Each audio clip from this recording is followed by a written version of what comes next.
No. Right. Let's pray. Father, once again, we want to give thanks to you and for your word. We thank you, Lord, for the opportunity for us to come, to read, to study your word, and to then allow you to learn more of your ways and more of yourself. And as we look at this book in the Old Testament, the book of Exodus, which is so very important, and to the Jews especially, and also for us, Lord, to understand your overall plan. We ask you, Lord, to be our teacher, and that your Holy Spirit will be with us, open our hearts to what your Spirit would want us to teach us. This evening, we commit ourselves to you. In Jesus' name we pray. Amen. All right. And tonight we'll look at chapter 15 and verse 22, and then we will end up at the end of chapter 18, and quite a few chapters. And now, first of all, I'd like to basically then show you uh, the map, one possible map uh, that is available on the internet. And let's see here. That okay.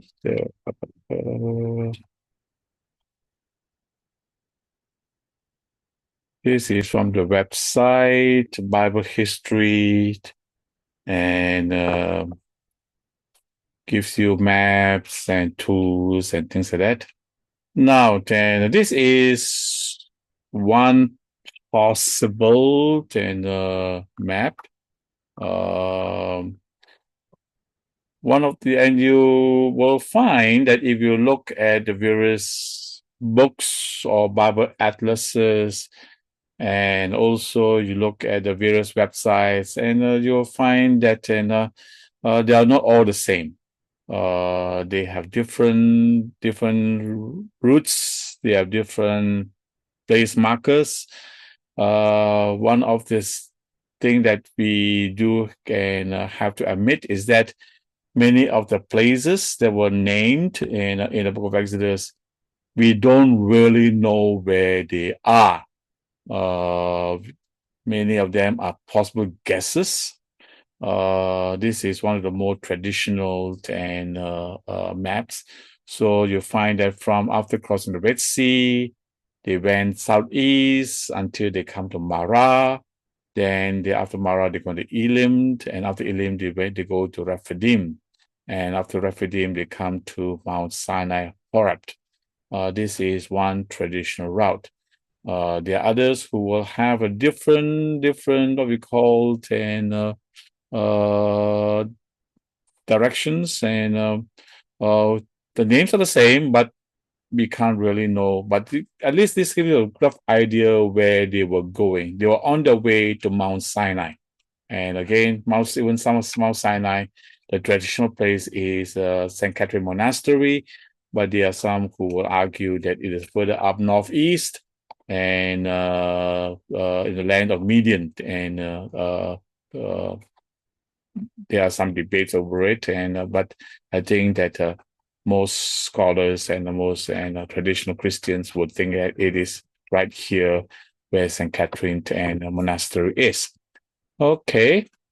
Let's stop here. Then now let's look at the text. Okay, the text is here. Okay. All right.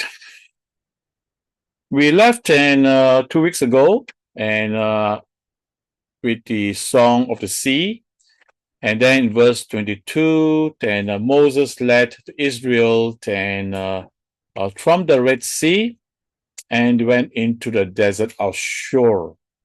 And for 3 days, they traveled in the desert without finding water. And when it came to Marah, they could not drink its water because it was bitter. That's why the place was called Marah. If you read the text, then you might think that they came to this place, and therefore it was called. And there they couldn't find what they call Mara. Probably not. And I think that place is really known as Mara. Um, One of the things that I think and scholars and archaeologists and people who the biblical experts and lakes in a desert, and unless it's an oasis and where somehow there are freshwater spring, but if it's a kind of a lake and things like that, because of the high mineral content, most of the time the lakes will the water will be very bitter. This is not unique to Israel or in the Middle East. If you watch cowboy movies in American West, and sometimes when they go, or Chinese movies, they go to the desert, find a lake. One of the first things is to make sure that the water is drinkable, and sometimes it's undrinkable because of the salt content and things like that. And the water being there stagnant for a while, then evaporate, and then the rain comes, and then it fills up again, and rain comes again. And the most famous example and of this in the Middle East is the Dead Sea. It's a Dead Sea, and you can't drink it, and it is very bitter and salty, and as well, not so much salty as bitter, and unable to drink. So anyway, the story is that they were walking for 3 days, and if they are walking about 15 kilometers a day, they're going down about 45 kilometers, and that huge crowd, that huge and caravan go down to the south, and they came and they find that they were without water for 3 days. You would be upset also, isn't it? And so the people grumbled against Moses. What have you to drink? And of course, Moses cried to the Lord, and the Lord showed him a piece of wood, and they threw in the water, and the water became fit to drink. Definitely, this is a miracle. And some people try to find some kind of a scientific and natural and way, but I think that basically take away the miraculous nature of the miracle. Some say this is the kind of wood that somehow absorbs the minerals and make the water drinkable at least. That is, I think, and some people try to do that. What you have is that in the first part of the wanderings, and there are 3 occasions that the people met situation twice without water, once without food, and they grumbled against God. And each time God provided water and food. And the thing to note about this situation is this, and the people grumbled, but God didn't get angry. And God, without too much what we call, responded by providing and provision for them. This is when they just came out of Egypt. Probably there are 2 overlapping themes or lessons and the writer of Exodus, whether it's Moses or someone else, is to show that God is the one who provides. And this is the reverse of what happened to the Egyptians. And the God changed the Nile into blood that cannot drink. And here God changed the bitter waters into drinkable water. And then we find that later when we find that God rained hailstones and destroyed the crops, and then here later on they find that God provided what we call the manna from heaven, the bread, and they received. So these 3 incidences shows God's provision. At the same time, there is this what we call note that the people keep grumbling against God.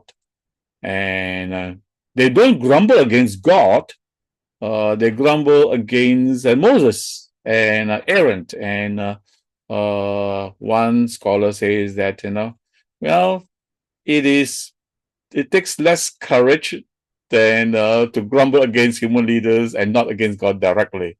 And if we grumble against God directly, then God might punish them. And they don't grumble against God directly. Now, it's to be noted that the grumbling here is, in a certain sense, seems a negative. And even though there was no command from God, God does not scold them or things like that. In the book of Psalms, there are what called laments and complaints, but those are then complaints against God, to God, and pleas and for God to help. But here is kind of very negative kind of complaining, grumbling, and a lack of faith in God in that sense. So Moses, when they grumbled against Moses, what are we doing? 3 days already, no water. If your pastor take you to the retreat and then you find no water, I think you also grumble against the pastor.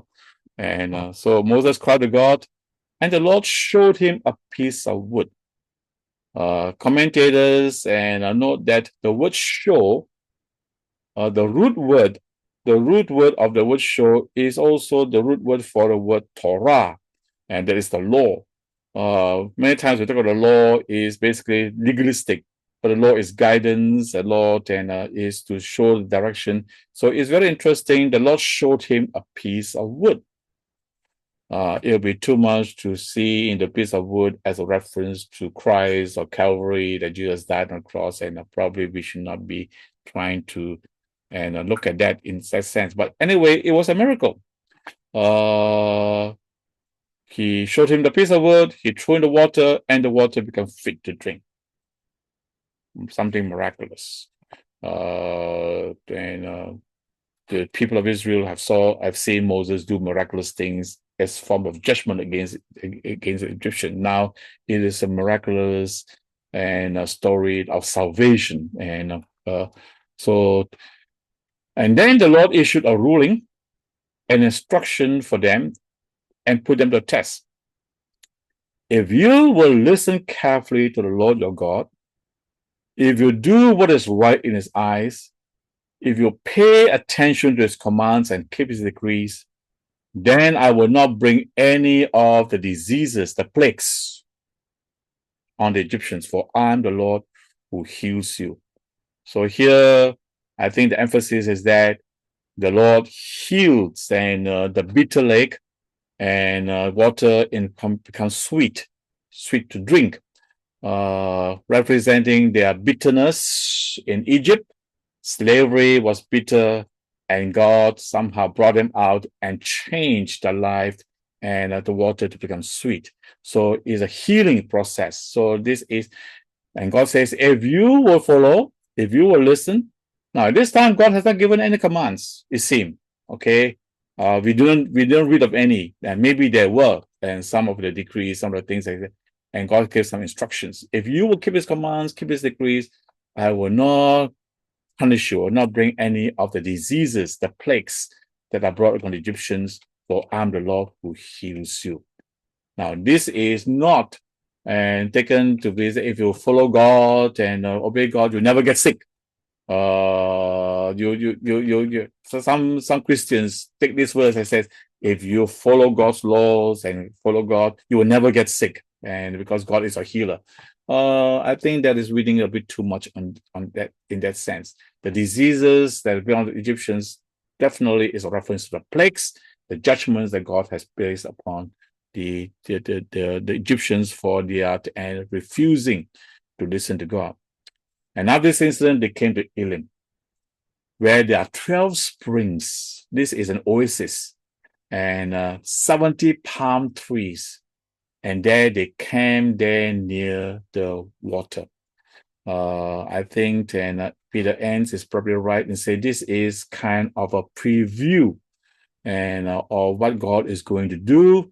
If they can, if they follow Him, they will become and be and they will be going into the land of Canaan, where there will be somehow a beautiful land. So Elim is some kind of a foretaste of that kind of a situation. So they spend there. There are springs, no bitter waters. There are palm trees, and the rest of that they camp there near the water. So Elim, a very churches, and today call themselves Elim Chapel. They don't call themselves Mara Chapel, Mara Church, and so the Mara is bitter. Those of you who have taken the course of Ruth with me, and Naomi saying my name is Mara. Don't call me Naomi anymore. Call me Mara, is because it's bitter. So Mara is a very unpleasant name and a bitter, and then Elim and place of what we call provisions. Now after that, chapter 16, the people set out from Elim and came to the desert of Sin. Okay, now desert of Sin doesn't mean this is the place where they sin against God. Okay, it's just a Hebrew word. The Hebrew word for sin is not sin in English. It's just like Sinai and sin, the same root word. It has nothing to do with sin or punishment or doing wrong things. It's just a desert of sin, the desert of maybe Sinai, things like that, okay, which is between Elim and Sinai. And they came to the desert of Sin on the 15th day of the second month. Okay, on the 15th day of the first month, they left Egypt. So it's already 1 month after they have come out of Egypt. And there, the 3 days, no water, they complain. 1 month without no food, they complain again, and against Moses and Aaron. This time they don't complain, just in verse 24, they complain again, they grumble against Moses. And now they grumbled against Moses and Aaron is roped in. And the Israelites said to them, "Oh, if only we have died with the Lord's hand. We stared around in pots of meat and we ate all the food they wanted." Now, this is definitely exaggeration. After 1 month, they forgot all the sufferings they were in Egypt as slaves and in Egypt and working and hardship under Pharaoh. It's unlikely they have any meat to eat, actually. And they would have what we call bread and a stale bread and some veggie, maybe some fish and all that. And the idea of meat and pots of meat. And it's kind of, we have banquets and we have all the food that we wanted. That is a little bit too much. And is sometimes people go and when they complain, they exaggerate what they say. And this is a little bit too much. But you have brought us into the desert to starve this science assembly to death. Now, it should be noted that when they came out, they have their cows, or some of the cows, they have sheep, they have what we call goats and all that. So they are not actually starving, but being farmers and those things, and when you depend on whatever few cows that you have, and whatever we call goats, that you have more goats and sheep that you have, and they depend on this for milk, for cheese, and for things like that. They're not really to slaughter those animals, and they're not going to let them starve anyway. So in that sense, we need to read it with a little eyes open. They're just simply complaining, and they are just starving, and again, the Lord doesn't scold them. Okay, they grumble, they quarrel against Moses, they grumble against Aaron. The Lord said to Moses, "I will rain bread from heaven for you. The people are to go out each day and gather enough for that day. And this way I will test them and see if they follow my instructions." Now, it's not that God is not sure whether they want to see. In a sense, the testing is more for the benefit of the Israelites, for them to see for themselves how obedient they are. But God says, I will test them and I will see whether they follow my instructions. On the sixth day, they prepare what they bring in, and that is to be twice as much as they gather on other days. So Moses and Aaron said to all the Israelites, in the evening, you will know that it was the Lord who brought you out of Egypt. Against the provision of the food is a way for the people to know it is God and who will provide for them. He delivered them. He will also, and he is the Lord who brought you out of Egypt. And in the morning, you will see the glory of the Lord because he has heard your grumbling against him. And Moses said, who are we that you should grumble against us? Moses also said, you will know it is the Lord when he gives you meat to eat in the evening and all the bread in the morning because he has heard your grumbling against him. Who are we? We are not grumbling against us, but actually grumbling against the Lord. Then Moses told Aaron, say to the entire community, come before the Lord, for he has heard your grumbling. And while he was speaking to the whole Israel community, they looked to the desert, and there the glory of the Lord appeared. They saw there was a glory appearing in the cloud. And the Lord said to Moses, I heard the grumbling of the Israelites. Tell them at twilight, you will eat meat. In the morning, you will fill with bread. Then you will know that I am the Lord your God. So that evening, quail, birds came, covered the camp. It's very interesting that verse 13 is a very short. Quail came, so they had meat. But more importantly, the emphasis is on the morning. In the morning was a day layer of dew around the camp. When the dew was gone, the thin flakes like frost appeared on the ground. There's a floor on the desert floor. When the Israelites saw it, they said to each other, what is it? Manu. And they didn't know what it is. And Moses said to them, it is the bread that the Lord has given to you. This is what the Lord has commanded you. Everyone is to gather as much as need. Take an omer. And omer is about, we don't really know, it's probably about 3 pounds, it says, and something that for each person that you have in a tent. So the Israelites did as they were told. Some gather much, some gather little. And when they measure by the omer, the one who gathered much did not have too much. The one who gathered little did not have too little. And everyone gathered just as much as they need.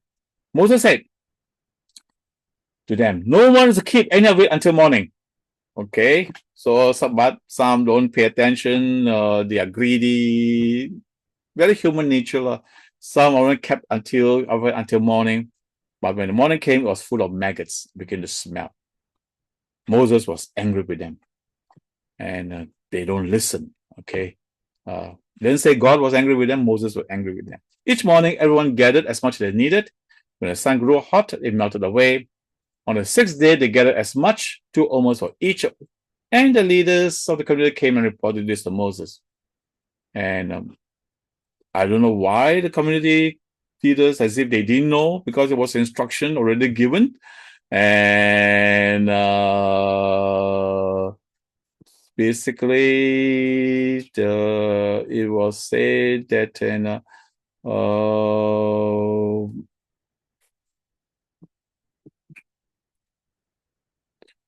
okay, say to the Lord said to Moses, on the sixth day, they'll prepare what they'll bring in, and they'll gather twice as much as they gather on that day. So the leaders somehow, I don't know why they came and basically reported. Maybe it's just show that they obeyed or whatever it is. And Moses said to them, this is what the Lord commanded. Tomorrow is a day of Sabbath rest, a holy Sabbath to the Lord. So bake what you want to bake and boil what you want to boil. Save whatever is left and keep it until the morning.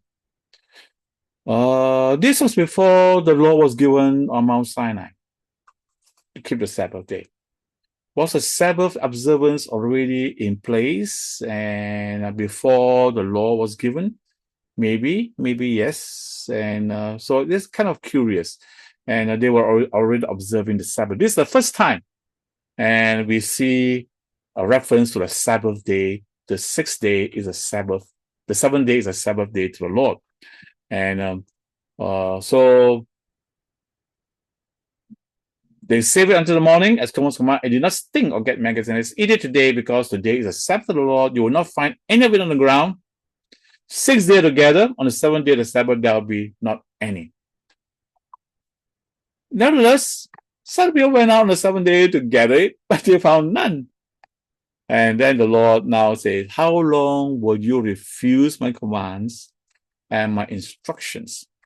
Bear in mind, the Lord has given you the Sabbath. That's why on the 6th day, he gives the bread for 2 days. And everyone is to stay where they are on the 7th day. No one is to go out. So the people rested on the 7th day. So the people of Israel called the bread manna. And what is it? Manna. And it was white like coriander seed, tasted like wafers made with honey.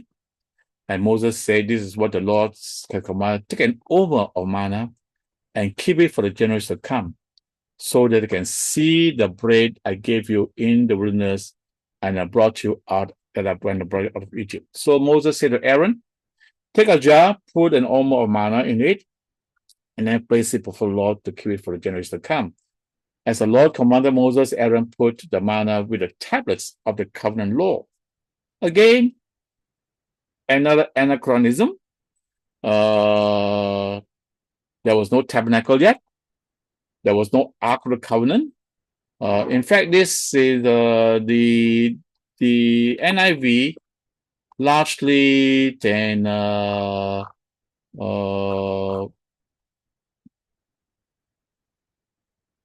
basically the actual Hebrew says, as the Lord commanded Moses, so Aaron placed it before the testimony to be kept. The testimony is referring to the ark, and of the ark of the covenant, the ark of the testimony. And the NIV, I think, I don't know why they put the tablets of the covenant law, because that is not. And it is the testimony. And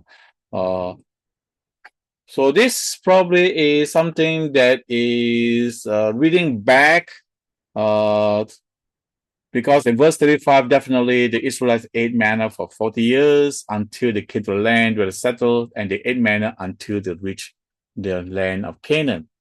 And then in verse 30, it said, omer was a tenth of the ephah.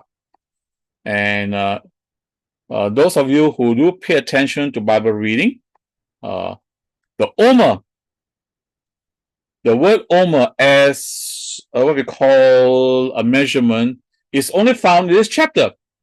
Nowhere else in the Old Testament is the omer as used as what we call a measurement. Omer is only found in this chapter, which basically explains why the writers in verse 36, an omer is 1/10 of an ephah. Okay, that is kind of a notation to explain to later readers, the intended readers, what an omer is. And so this gives kind of evidence that probably the Exodus was written much longer, much later than the time of Moses, because the traditions go back to the time of the Exodus, and they were passed down, and probably they were written much later. And so there is a reason to explain what an omer is, because people don't know. So an omer is 1/10 of an ephah. And then you have Aaron put the manna in the tablets of the covenant law, which is 1 year later than from this incident. And so they didn't have what we call the tabernacle. And then the Israelites ate manna for 40 years.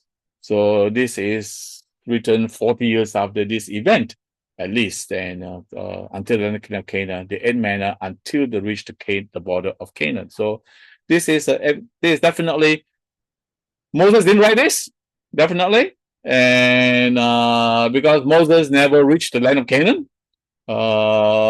he died and before he reached the border. And so you find that this is kind of little things that scholars and noted that, and probably Exodus and maybe even Deuteronomy were written much later than Moses' time.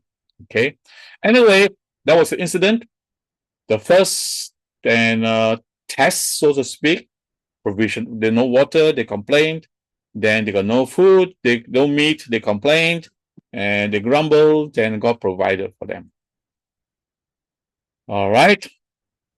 Then chapter 17. The whole community of Israel set out from the desert of Sin, now traveling from place to place as the Lord commanded, and they camped at Rephidim. And Rephidim, again, we don't know where it is. Probably very near Mount Sinai. Probably at the very border. And there's no water for the people to drink. And so they quarrel with Moses. This is a stronger word. At first they grumble, and now they quarrel. Moses replied, and now Moses was really upset. Why are you quarreling with me? Why do you put the Lord on the test? But the people were thirsty for water there. They grumbled against Moses. They said, why us up to Egypt to make us and our children and our livestock die of thirst? See? And Moses cried to the Lord and said, what am I to do with these people? They're almost to stone me. So it's very desperate. They are the conflict and the complaint against Moses has reached. Again, the Lord never tell Moses and or scold the people. And probably God is more sympathetic than Moses was. And so the Lord said to Moses, go out in front of people. Take with you some of the elders of Israel. Take your hand, the staff with which you struck the Nile. So this again referencing the Nile and the kind of reverse miracle of the judgment on Israel on Egypt, and now the provision of water for and gold. I will stand there before you by the rock at Horeb. Horeb is Mount Sinai, and strike the rock, and water will come out of it to the people to drink. And Moses did this in the sight of the elders of Israel, and he called the place Massah and Meribah. Massah is meaning testing. Meribah is quarreling, because the Israelites quarrel, and they tested the Lord by saying, is the Lord among us or not? Is God really among us? These three events and show, in one sense, I think, the very natural complaint nature of human beings. When things go wrong, they complain, just like us, no? When things go wrong in church, if things go wrong, we all complain on, how come I don't do this, how come I don't do that, how come I don't do this, how come I don't do that, where. At the same time, it shows the goodness of God. And God is always one who provides the water and the food and all that. The next phase comes to more than just what we call provisions of water and food. Now you find that there is the battle. See, the Amalekites. The Amalekites, interesting group of people.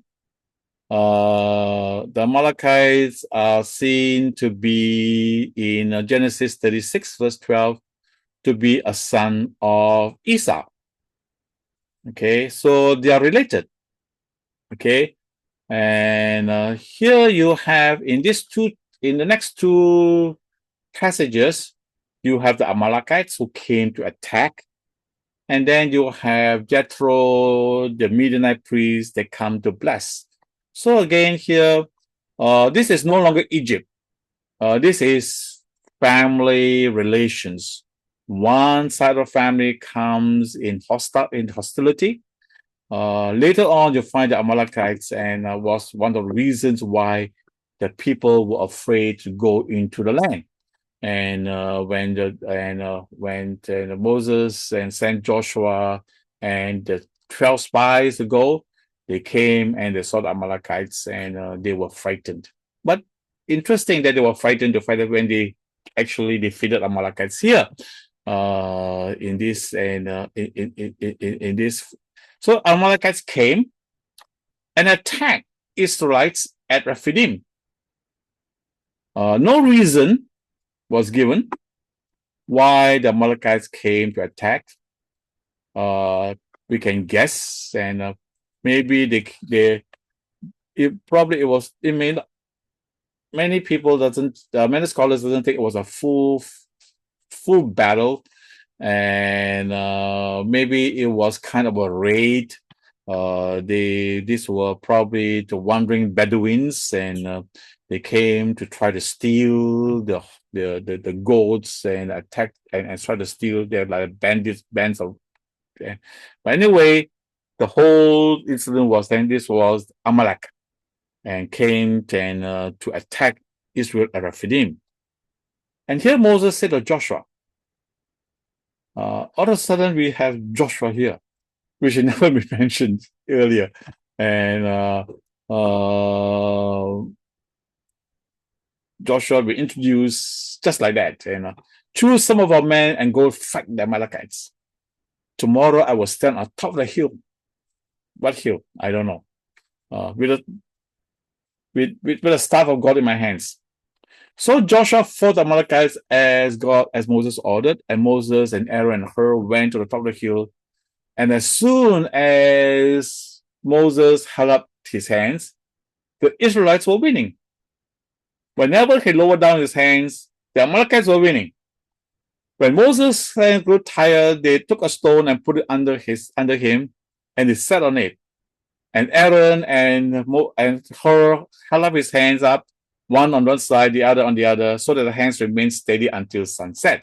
So Joshua overcame the Amalekite army with the sword. Okay, there are a number of things that probably we should note. There was no mention of how many people were killed. There were no. They overcame. They overwhelmed the Amalekites and army. And in other passages of the Old Testament, there's always so many were slaughtered, they were killed, defeated. But here, the Amalekites were defeated, and there was no casualties mentioned on either side. Maybe it's not as big a fight as we have imagined. But then there is also a question: where did the Israelites got weapons? When they came out of Egypt, the slaves, and they got silver and gold and precious things and clothes from the Egyptian what we call and the neighbors.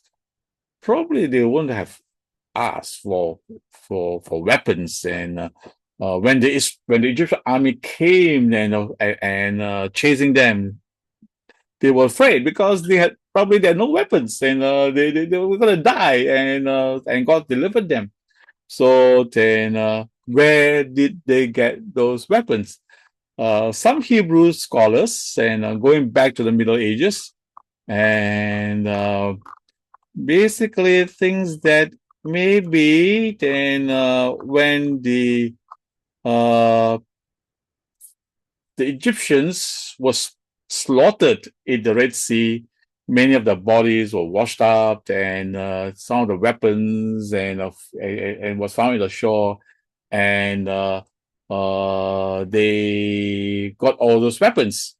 Some of them saw this phrase, and Moses led. And this is a very strong. It's almost like Moses forced the Israelites kind of and dragged the Israelites from the Red Sea, and they went to the desert shore. So some imaginative medieval and Jewish scholars and rabbis were saying that Moses has actually have to forcibly lead them out from the Red Sea because they were so busy collecting the weapons. That is imaginative and Middle Ages and rabbis for you. So and therefore they have the weapons to fight the Amalekites. And well, that is interesting. Doesn't mean it's not true, but that is, I think, it says more about imagination than anything else. But anyway, they fought against the Amalekites. And the other thing is this: what is this thing about Moses holding up his hands? They went up to say, Moses said to Joshua, and I'll stand on the mountaintop, out on the top of the hill, with the staff of God in my hands. And as long as Moses held up his hands, the Israelites were winning. And when he lowered his hands, the Amalekites were winning. Now, traditionally, I think we have read that, and you have probably heard it preached. And this is talk about the efficacy of prayer. So Moses was, as long as Moses was prayer, interceding for them, they were winning. And we got tired and put his hands down, he was losing. Maybe that could have said to it. But nowhere in the text does it say that Moses was praying. If it was praying, then why didn't say that Moses held his hand and prayed to God? Nothing there. And but why, when he lifted his hands praying, then when he looked, they were winning, and we put down his hands, they were losing. And what is that all about? There are many what we call explanations and by various scholars, and most of them will say there's nothing magical about it. Okay, and probably there's some symbolic and reference to that, and it is like Moses raising hand to the Red Sea, and but why when they lost hand they were losing? And what is this? Probably the I think the main consensus that we have, whatever that symbolic raising of hands and putting of hands, and then putting what we call, then when they got tired, they put a stone under him and sat on it, and Aaron and Moses and her. Again, there's another guy, her, that, and not mentioned before, and then held his hand, one on the other side, and so his hands remain steady until sunset. Some military scholars say that when it's kind of Moses was kind of a signal when he raise his hands, and that means attack. When he put on his hand, that means they retreat and things like that. Well, again, I think that is, I don't find that very convincing. And probably the best thing is that here is probably raising your hands is some kind of a sign that you're relying on God. And so as long as you rely on God, you are winning, and you show that, and in that sense, if you know that, if you can think of a good explanation, maybe afterwards, then you can come up with some proposals, and we can see whether it will convince us or not. So anyway, and Joshua overcame the Amalekite army with the sword. And then here, verse 14, the Lord said to Moses, write this on a scroll as something to be remembered, and make sure that Joshua hears it, because I will completely blot out the name of Amalek from under heaven. And Moses built an altar and called it, the Lord is my banner, because the hands were lifted up against the throne of God, and the Lord will be at war with Amalekites from generation to generation. We find that the Amalekites has always been at war with Israel, and Saul fought against Amalekites. There was a famous incident when Samuel called Saul to kill the Amalekites, kill the king. Saul didn't obey because whatever reasons he have, and spared the king, and then Samuel had to kill him. And but later on we find that David was the one who seemingly have destroyed, finally got rid of Amalekites. So the Amalekites in early Jewish history, Israelite history, was seen as the enemy of God, even though they were related. They were sons of Esau, and they fought against that. Probably then the very what we call modern Benjamin and Netanyahu and referred to as the Palestinians, Arabs as Amalek. And then he quoted this that he want to destroy them, wipe them out completely, and that caused international horror, and he was universally condemned, things like that. But Amalek has become a symbolic kind of an enemy of God, and that has gone down throughout Jewish memory, Jewish history. And here God says, I will blot out the name of Amalek from under heaven. This is the phrase that is used today. Anyway, Moses built an altar, called it, the Lord is my banner. And then because the hands were lifted up against the throne of God, and some says that his Hebrew phrase is an uncertain. They call it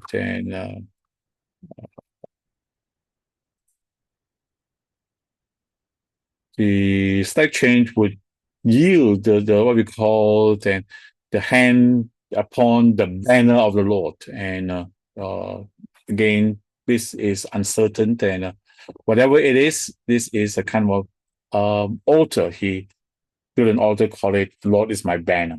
Okay, hands were lifted up, and the banner of the Lord against the throne of God. And that is the Hebrew text. A slight change in the wording, it becomes the hand, the banner of God. And whatever it is, there is some uncertainty as to what it means. So the NIV basically say the meaning of the Hebrew for this clause is uncertain. And then, but the Lord would be against the Amalekites from generation to generation. That is the situation. Okay. All right. Then Jethro, verse chapter 18. Jethro was father-in-law of Moses, who was Midian, and the Midianites were also related. Midian is what we call going back to Abraham, the Lot's descendants of Lot, and particularly is it son of Lot? And let me double check that again. Heard everything, came and everything God has done, and heard everything that God had done for Moses and for his people, and how the Lord had brought Israel out of Egypt. Now, verse 2, after Moses had sent away Zipporah, and Jethro, his father-in-law, received her and her 2 sons.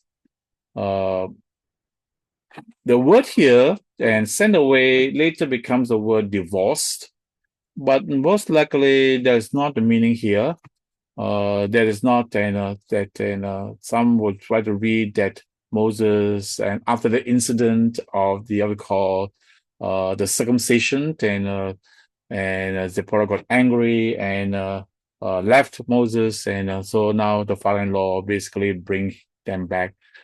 Most likely that Moses at some time sent his wife and his children back to Midian for their safety. I think that's a much better understanding of it. So one son was named Gershom, because Moses says that I become a foreigner in a foreign land, which is kind of a self-pity kind of a thing. And I became a foreigner. The other was named Eliezer, because Eliezer means my father's God is my helper, a much more positive one, because he saved me from the sword of Pharaoh. So one was, youngest son was a kind of he feels sorry for himself. Then his younger son, and he sees that somehow God has saved him and from the sword of Pharaoh when he took refuge with Jethro. So he have a much more positive name for his younger son. So anyway, Jethro, Moses' father-in-law, came to his sons and came to him in the wilderness, and he was camped near the mountain of God, Mount Sinai. And Jethro had sent word to him, I, the father-in-law, can come to you with your wife and her 2 sons. It's interesting, it's your wife and her 2 sons. So Moses went out to meet his father-in-law and bowed down and kissed him. This is traditional. They greeted one another. They went into the tent, whatever Moses had with Zipporah, what kind of, he had good terms with his father-in-law. And Moses told his father everything the Lord has done to Pharaoh and the Egyptians for the sake of Israel and all the hardships they met along the way and how the Lord saved them. And Jethro was delighted to hear about all the good things the Lord has done for Israel in rescuing them from the hand of Egyptians. And they say, praise be the Lord who rescued from the hand of Egyptians and Pharaoh who rescued the people from the hand of Egyptians. Now I know the Lord is greater than all other gods, for he has done this to those who treated Israel arrogantly. Was this conversion? Did Jethro become a worshiper of God? And maybe yes, maybe no. Most likely no, but recognizing that in those days and people and world recognize that many gods and some gods are high and stronger than others. So Jethro probably not a fool, but have great appreciation for God. So Jethro, Moses' father-in-law, brought a burnt offering, another sacrifice to God, and Aaron and all the elders ate a meal with Moses' father-in-law in the presence of God.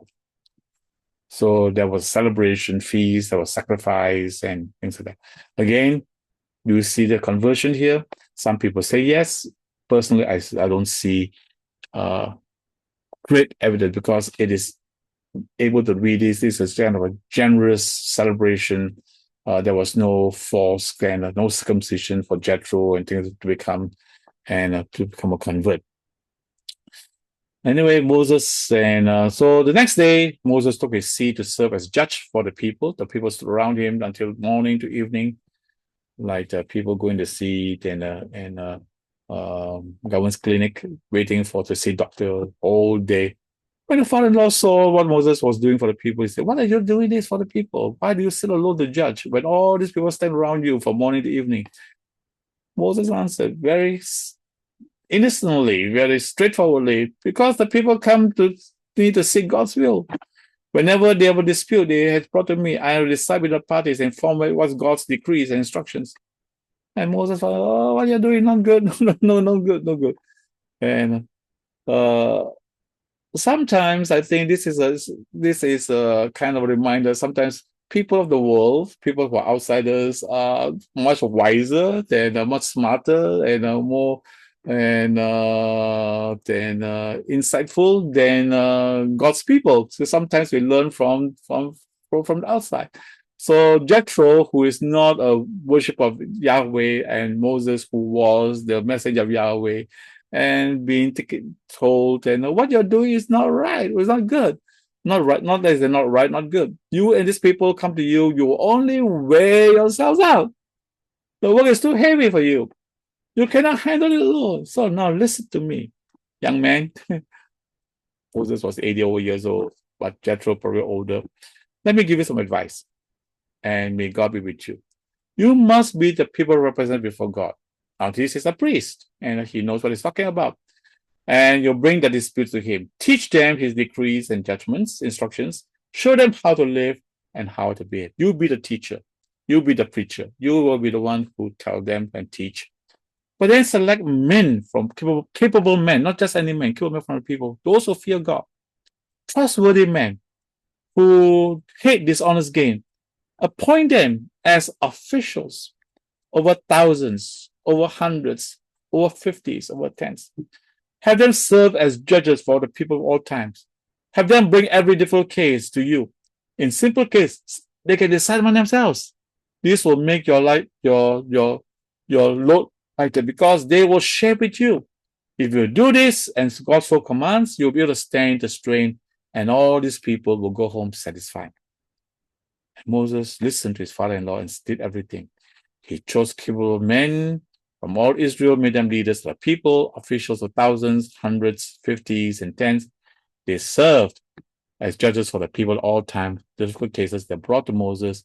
The simple one they decided for themselves. So then Moses sent his father-in-law on his way, and Jethro returned to his own country. It's a very interesting kind of story here. Here Jethro comes and hear God's testimony of God's deliverance of saving the people of Israel. and he rejoiced. He celebrated with his son-in-law who was worshipful of Yahweh, and he sacrificed meal. And then he saw what Moses was doing and saw that what he's doing probably is going to be things that will wear him out, and maybe that's why Moses was so frustrated. Say, what you're doing is not good, and so you need to delegate. Now, this is not God telling Jethro to do it. Jethro saw then practical wisdom, and I think this is something that some Christians need to learn. Sometimes we think that everything must come from God, and modern techniques and modern practices, and it doesn't come. Did God speak to you or not? Did God show you this one or not? Did God tell you this or not? And some things are common sense, some things do make sense, and you don't really need everything to have. I remember then I say certain things to certain students. I say, do you have a Bible support for it? Do you have a biblical basis for it for this advice? Sometimes don't need, or sometimes the Bible is not an answer for everything. The Bible tells us of religion because some things are practical. We can learn from people who may not and worship God directly, but may not be bad people, might be good people. And there are good people who are not Christians. There are good people who are not believers, and they have wisdom, and we can learn from them as well. So anyway, this is an incident that Moses learned how to delegate, not from God directly, but from his father-in-law, whom he had great respect for.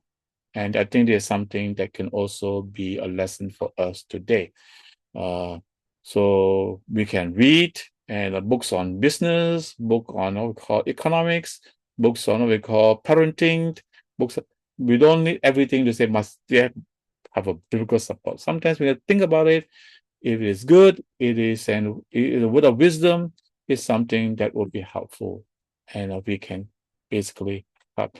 And we find that in the book of Proverbs, many of the proverbs that we find doesn't have "thus said the Lord." Those are wisdom literature that is and can be found in all the material in the Middle East, in Babylon, in Mesopotamia, in Egypt, and they were incorporated and put under the what we call the covering of the covenant God, and in Israel, they are adapted and to serve as good practical wisdom for the people of God. So it is something that we can learn as well. Okay. So in church, or sometimes someone suggests this. This is from Stephen Covey. He's not a Christian. Or this from we cannot. No, wisdom, if it's truth, it is advice, it is good, it's practical, and it can, and we can pray about it. We can seek whether it is, if nothing go against what we call what we believe of God, and it can be practical help for us. And this is something that I think we can learn. Okay. Okay. That is for today. Right.